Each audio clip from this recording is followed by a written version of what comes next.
Welcome to my mass cooking class. Fish fry എന്ന് പറയുന്നത് നമ്മുടെ എല്ലാവരുടെയും ഫേവറേറ്റ് ആയിട്ടുള്ളൊരു ഡിഷാണ്. അപ്പോൾ ഇന്ന് ഫിഷ് ഫ്രൈയുടെ റെസിപ്പിയാണ് ഞാൻ ചെയ്യുന്നത്. കണ്ടു നോക്കാം. അപ്പോൾ ഈ കേരള സ്റ്റൈൽ ഫിഷ് ഫ്രൈ ഉണ്ടാക്കാനായിട്ട് നമുക്ക് കുറച്ച് ഇൻഗ്രീഡിയൻസ് അരച്ചെടുക്കാനായിട്ടുണ്ട്.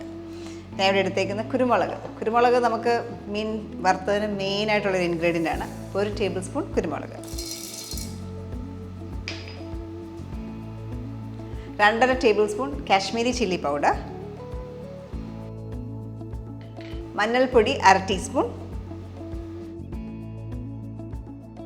ഉപ്പ് അവരുടെ ആവശ്യത്തിന് ഞാനൊരു ടീസ്പൂൺ എടുത്തേക്കുന്നത്, ഒരു 5 കഷ്ണം വെളുത്തുള്ളി, ഒരു ചെറിയ കഷ്ണം ഇഞ്ചി, ഒരു 2-3 ചുവന്നുള്ളി. ഇപ്പോൾ ചെറുതായതുകൊണ്ട് ഞാനൊരു 5 കഷ്ണം എടുത്തിട്ടുണ്ട്, 3 എണ്ണം മതിയാവും. ഇനി ഇതിലേക്ക് ഒരു നാരങ്ങ നീരോ വിനീഗറോ അല്ലെങ്കിൽ വാളൻ പുളിയോ ഒക്കെ ചേർക്കാം.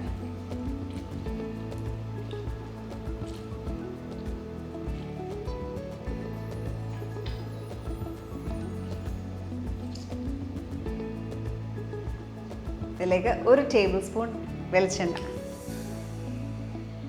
നമ്മൾ ഈ വെളിച്ചെണ്ണ ചേർക്കുന്നതെന്ന് വെച്ചാൽ ആ അരപ്പിനൊരു കൊഴുപ്പ് കിട്ടും. അപ്പോൾ അത് നമ്മൾ മീനെ തേക്കുമ്പോൾ അത് കൂട്ടഡായിട്ടിരിക്കാനൊക്കെ ഹെൽപ്പ് ചെയ്യും.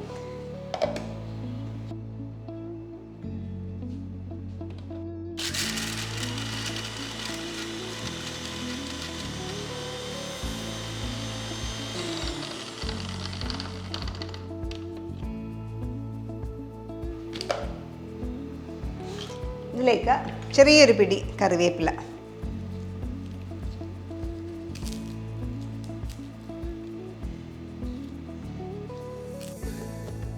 കറിവേപ്പിലയും കൂടെ ചേർത്തിട്ട് ഒന്നുകൂടെ ഒന്ന് ക്രഷ് ചെയ്തെടുക്കാം.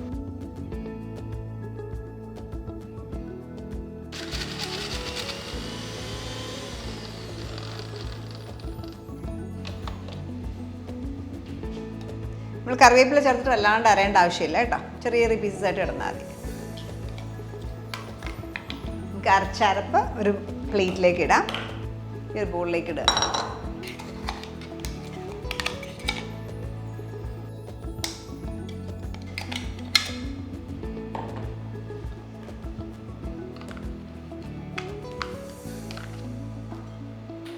കുറച്ച് ഓയിലും കൂടെ ഒഴിക്കുക.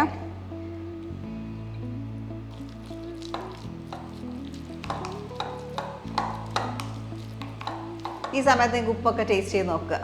ഉപ്പ് ഇനഫാണോ എന്നൊക്കെ ചെക്ക് ചെയ്യുക. ഓരോ മീനും എടുത്ത് അരപ്പ് പരട്ടി വെക്കാം.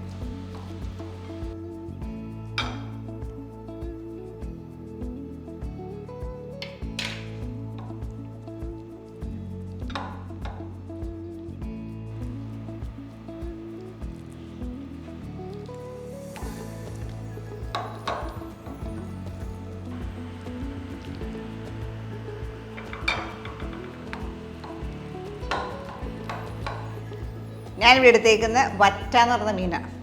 ഇവിടെയൊക്കെ കണ്ണാടി വറ്റ എന്ന് പറയും. ഇത് 1/2 കിലോ ആണ് എടുത്തേക്കുന്നത്. അപ്പോൾ 1/2 കിലോ മീനുള്ള അരപ്പാണ് നമ്മൾ ഈ എടുത്തേക്കുന്നത്. അപ്പം ഞാൻ എപ്പോഴും പ്രിഫർ ചെയ്യുന്ന അരപ്പ് ഇതുപോലെ നല്ല തിക്കായിട്ട് കൊടുക്കുന്നതാണ്. അപ്പോൾ ഇതേപോലെ നമ്മൾ ബാക്കിയുള്ള ഫിഷും ഇതേപോലെ അരപ്പ് വരട്ടി മാറ്റി വെക്കാം. അപ്പം നമ്മൾ നാരങ്ങയൊക്കെ ചേർത്തേക്കുന്നുണ്ട്. ഒരുപാട് നേരം വെക്കേണ്ട ആവശ്യമില്ല.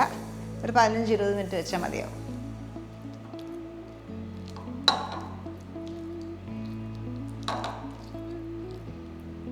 അരപ്പെല്ലാം തേച്ച് ഞാനൊരു 20 മിനിറ്റോളം റെസ്റ്റ് ചെയ്യാൻ വെച്ചു. ഇനി നമുക്കത് ഫ്രൈ ചെയ്തെടുക്കാം. കുറച്ച് ഓയിൽ ഒഴിക്കാം. അപ്പോൾ ഞാൻ എണ്ണ ഒരുപാട് ഒഴിച്ചിട്ടില്ല. നമ്മൾ സാറിന് മീൻ മുങ്ങിക്കിടക്കുന്ന രീതിയിൽ എണ്ണ ഒഴിക്കില്ല, അത്രയൊന്നും ഒഴിച്ചിട്ടില്ല. കുറച്ച് എണ്ണ ഒഴിച്ചിട്ടുള്ളൂ. ഷാലോ ഫ്രൈ ചെയ്യുന്ന രീതിയിലാണ് ഒഴിച്ചേക്കുന്നത്. അപ്പം അരപ്പങ്ങ് വിട്ടു പോത്തുമില്ല. അപ്പം മീൻ ഒരു ബെറ്റർ ടെക്സ്ചറാണ്. നമ്മൾ ഒത്തിരി ഡീപ്പ് ഫ്രൈ ചെയ്യുമ്പോഴത്തേക്ക് മീനിൻ്റെ ഇതെല്ലാം അങ്ങോട്ട് പോയിട്ട് ഒരു വേറെ ടെക്സ്ചറാണ്. അപ്പോൾ അതിന് പകരം ഈ രീതിയിൽ നമ്മൾ ചെയ്യും. അപ്പോൾ ഓരോ പീസസ് മീനും ഇതിനകത്തേക്ക് ഇടാം.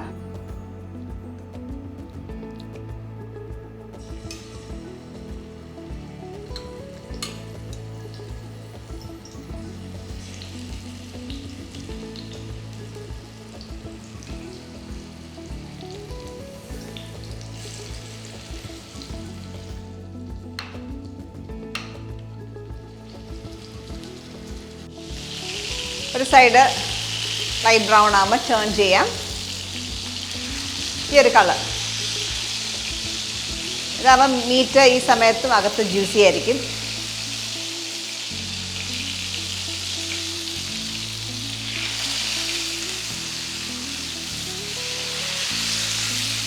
അടുത്ത സൈഡ് ഇതുപോലെ ആകുമ്പോൾ എടുക്കും.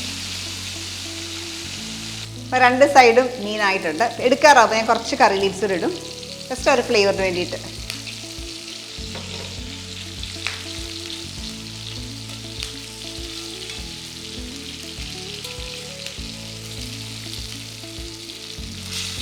വേറെ നമുക്ക് പ്ലേറ്റിലേക്ക് വെക്കാം.